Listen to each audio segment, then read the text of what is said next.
வணக்கம். அறம் சொல்லும் திருக்குறள். இந்த பகுதியில் இன்றைக்கு குறள் எண் 4, அதிகாரம் அரண் வலியுறுத்தல். மனத்துக்கண் மாசிலன் ஆதல் அனைத்து அரண் ஆகுல நீர பிற. மனத்துக்கண் என்று சொன்னால் மனதில் ஒருவன், தன்னுடைய மனதிலே ஒருவன் மாசு இலன் ஆதல். மாசு என்றால் குற்றம், இலன் என்றால் இல்லாதவனாக இருத்தல்.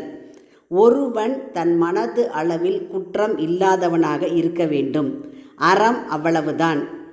அதை தவிர மன தூய்மை இல்லாமல் செய்யக்கூடிய அறங்கள் எல்லாம் வெற்று ஆரவார தன்மை உடையவை. நாம் சாதாரணமாக சொல்வோம், வலது கை கொடுப்பது இடது கைக்கு தெரியக்கூடாது. வலது கையும் இடது கையும் நமது உடம்பில் இருக்கக்கூடிய உறுப்புகள். வலக்கை கொடுப்பது இடக்கைக்கு தெரியக்கூடாது என்பார்கள். ஆனால் சிலர் அறம் என்ற பெயரால் தர்ம காரியங்களை எல்லாம் செய்துவிட்டு, நான் அவனுக்கு அவ்வளவு உதவி செய்தேன், இவ்வளவு உதவி செய்தேன் என்று சொல்லிக்கொண்டே இருப்பார்கள். இது வெறும் பெருமை மற்றும் ஆரவாரத்திற்காக செய்யக்கூடியது. வள்ளுவர் இதை அறம் என்று சொல்லவில்லை. மனத்தின் கண் குற்றம் இல்லாமல், அழுக்கு இல்லாமல் தூய்மையாக இருந்தால் அதுவே அறம் என்கிறார். அறத்தை நாம் எந்த வழியில் வேண்டுமானாலும் செய்யலாம். ஒரு சின்ன நிகழ்வு. ஒரு ஏழை விவசாயி ஒருவன் இருந்தான். அவனுக்கு கிடைத்த பொருளை எல்லாம் அவன் தன் மனைவிக்கு செலவு செய்து, தன்னிடம் இருக்கக்கூடிய பணத்தை வைத்து, யாரையும் ஏமாற்றி அப்படியெல்லாம் அவன் பிழைக்கலை. நல்ல முறையிலே பணத்தை ஈட்டி அந்த பணத்தை தன்னுடைய மனைவிக்கு தேவையான பொருள்களை எல்லாம் வாங்கி கொடுத்து வாழ்ந்து வந்தான்.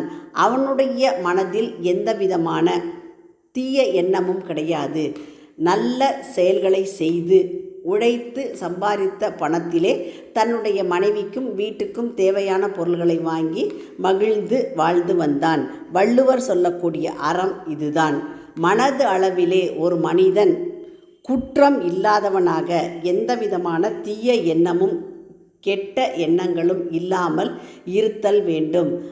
அறம் செய்வதை எல்லோரிடத்தும் சொல்லுதல் தேவை இல்லை என்கிறார் வள்ளுவர்.